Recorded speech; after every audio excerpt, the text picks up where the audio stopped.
ঠিক 10 minute 15 second time নেব একটা সেলফ মেকআপ লুক তোমাদের সাথে শেয়ার করার জন্য, যার জন্য প্রথমে আমি কিন্তু শাড়িটাকে ড্রেপ করে নিয়েছি।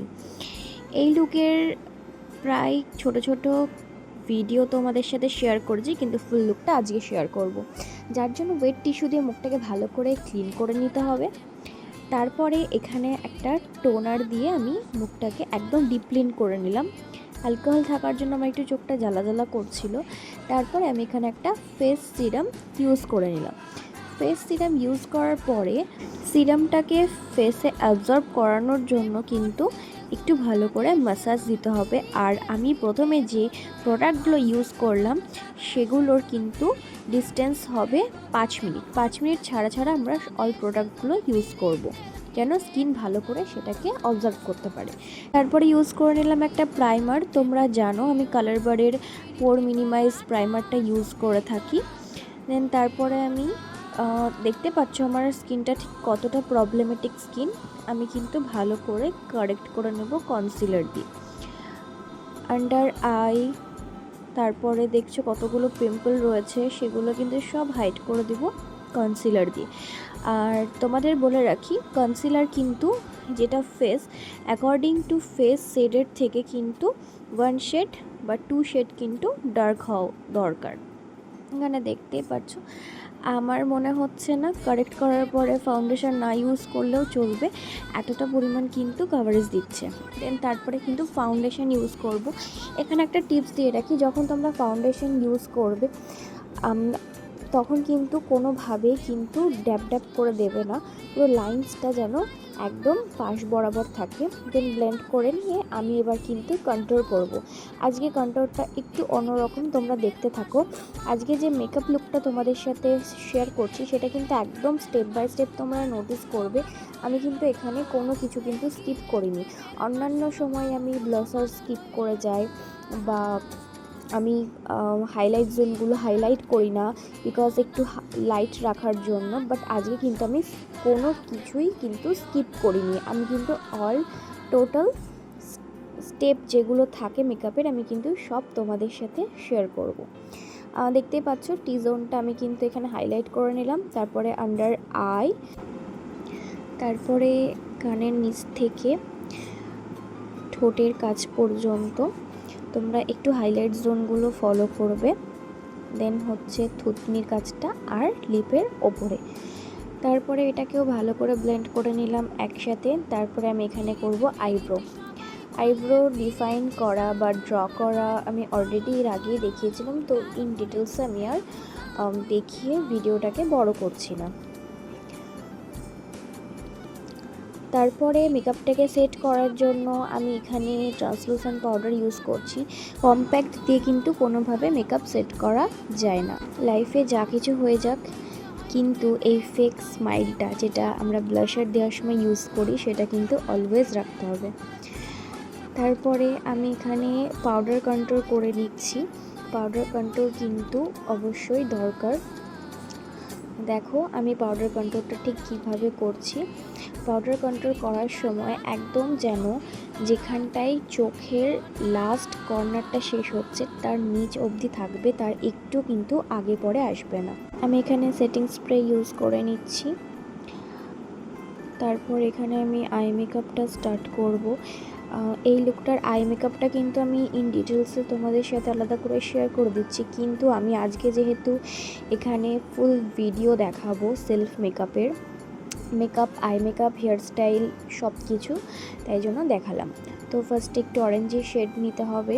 তারপরে কর্নারের দিকে কিন্তু একটা ওয়াইন কালারের শেড নিয়ে কিন্তু ভালো করে ব্লেন্ড করে নিচ্ছি। কালারটা পুট করার পরে যে একটা হার্স লাইন তৈরি হলো সেটা কিন্তু ইয়েলো কালার দিয়ে কিন্তু হাইড করে দেবো। ততক্ষণ ব্লেন্ড করব যতক্ষণ না হার্স লাইনটা কিন্তু রিমুভ হচ্ছে। এখন আমরা হার্স লাইনটাকে রিমুভ করব অন্য কালার দিয়ে, তখন কিন্তু আউটার কর্নার থেকে ইনার কর্নারের দিকে কিন্তু আইশ্যাডোটা যাবে। সেম প্রসেসে কিন্তু কনসিলার অ্যাপ্লাই করে নিলাম আয়ে। তারপরে ট্রান্সলুসেন্ট পাউডার দিয়ে কনসিলারটাকে সেট করে নিলাম, কালারটা যেন আরও ইনহ্যান্স হয় তার জন্য। তারপরে আবারও একটা অরেঞ্জি শেড নিয়ে নিয়েছি। অরেঞ্জি শেড নেওয়ার পরে পুরো আইলিডটাকে কমপ্লিট করলাম ক্রিজ লাইন বরাবর। তারপরে ওয়াইন কালারটা আউটার কর্নারে দিয়ে ইয়েলোটা দিয়ে কিন্তু ভালো করে হার্সটাকে রিমুভ করছি। ঠিক যতক্ষণ না রিমুভ হচ্ছে, এটা কিন্তু প্রসেসটা আমি আউটার কর্নার থেকে ইনার কর্নারের দিকে দিচ্ছি। ইনার কর্নার থেকে স্টার্ট করলে কিন্তু কালারটা আরও বেশি কিন্তু ডার্ক হয়ে যাবে। তারপরে আমি এখানে কাজল অ্যাপ্লাই করে নিচ্ছি। এটা কিন্তু জেল কাজল। আমি এটাকে কিন্তু ব্লেন্ড করব হচ্ছে একটা ওয়াইন কালার দিয়ে, যেটা আমি আউটার কর্নারে ইউজ করেছিলাম চোখের। এটাকে দিয়ে ভালো করে উইংটা টানবো। আর যখন আমরা এভাবে স্মাচ করছি তখন কিন্তু কোনোভাবেই কিন্তু ব্ল্যাক আইশ্যাডো ইউজ করা চলবে না। বা সাইডটাতেও তাই করছি। আর এই যে চোখের যে আমরা টানটা করলাম সেটা কিন্তু তুলিতে কোনোভাবে আসবে না। স্মাচ করার পরে কিন্তু নখ দিয়ে টানটা দিতে হবে। আমি আবারও বলছি যে এই ব্রাশ তো দুদিনকার, আমাদের ন্যাচারাল ফিনিশ কিন্তু সেই হাতের জাদুতেই আসে। তারপরে আমি এখানে মাস্কারা ইউজ করে নিচ্ছি। যারা যারা মেকআপ লাভার আছো তারা একটু গেস করে বলো তো আমি কোন কোম্পানির মাস্কারা ইউজ করছি। আর এখানে আমি যে লিপস্টিকটা পরছি এর সেট নাম্বারটা কেউ জানতে চাইবে না, কারণ এখানে আমি 3টে লিপস্টিক মিক্সড অ্যান্ড ম্যাচ করে ইউজ করেছি। এখানে কিন্তু আমার বেস মেকআপ আর আই মেকআপ কমপ্লিট হয়ে গেছে। চলো তোমাদের সাথে এবার কিন্তু হেয়ার স্টাইলটা শেয়ার করে নিই। প্রথমেই আমি কিন্তু হেয়ারটাকে ক্রিম্প করে নিয়েছি ফ্রন্টে, আর যেখানে পাফ ক্রিয়েট করব সেই জায়গাটা। ফুল হেয়ারে কিন্তু আমি ক্রিম্পিং করিনি। তারপরে এয়ার টু এয়ার সেকশন নিয়ে ক্রোকোডাইল ক্লিপ দিয়ে অ্যাটাচ করে আমি কিন্তু পাফ রেডি করব। যাদের নিজেদের হেয়ারে পাফ করতে প্রবলেম হয় তারা অবশ্যই আমাকে একটু কমেন্ট করে দিও। আমি তোমাদের সাথে খুব তাড়াতাড়ি কিন্তু নিজের হেয়ারে কিভাবে পাফ করতে হয় আমি কিন্তু তোমাদের সাথে শেয়ার করব। তারপরে আমি সামনে সি সেকশন বরাবর সেকশন নেব। তারপরে কিন্তু আমি রুট ব্যাক কম করে আমি একটা ফ্রন্টে ভ্যারিয়েশন দেখাবো তোমাদেরকে। এই যে হেয়ার স্টাইলটা আমি করছি এটা কিন্তু বলতে পারো একদম হেয়ার স্টাইলিংয়ের একদম ইজিয়েস্ট একটা হেয়ার স্টাইল।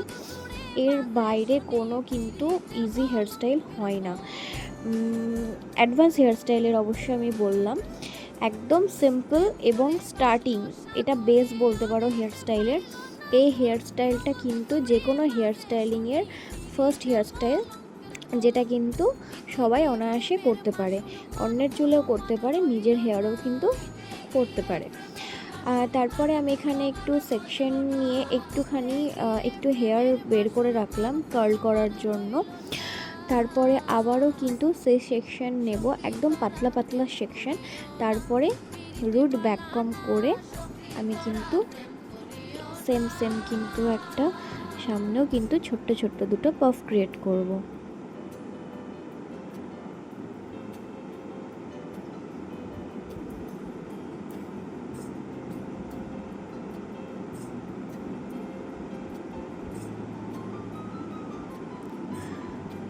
এখানে আমার কিন্তু পাফ দুটো ক্রিয়েট করা হয়ে গেছে। তারপরে টুইস্ট করে ববি পিন দিয়ে আমি কিন্তু লক করে দিলাম। আর আমি এখানে দেখছিলাম যে হেয়ারটা খুলে বেশি ভালো লাগছে না বান করলে। তারপরে এই সাইড থেকেও আমি একটু হেয়ার বের করে নিলাম।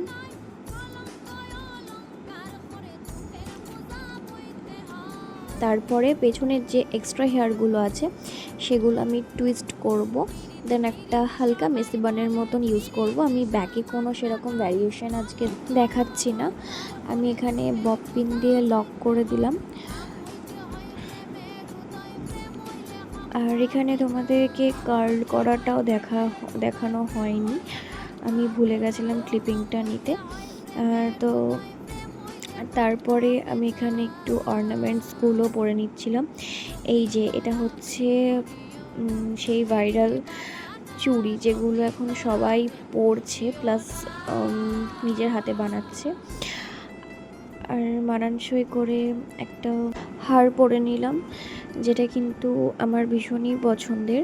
তারপরে ঝুমকো ইয়াররিং। লুকটাকে কমপ্লিট করার জন্য এখানে আমি একটা অক্সিডাইজের রিংও পরে নিচ্ছি আর একটা নোজ পিন, যেহেতু নাকটা ফাঁকা লাগছিল তাই। তারপরে আমি এখানে চুলে ফুল গুজে নিলাম। দেন এটা হচ্ছে আমার ফাইনাল ফুল লুক। তোমরা কমেন্ট করে অবশ্যই জানিও আমার এই লুকটা তোমাদের কেমন লাগলো। তো দেখা হচ্ছে পরের একটা ভিডিওতে।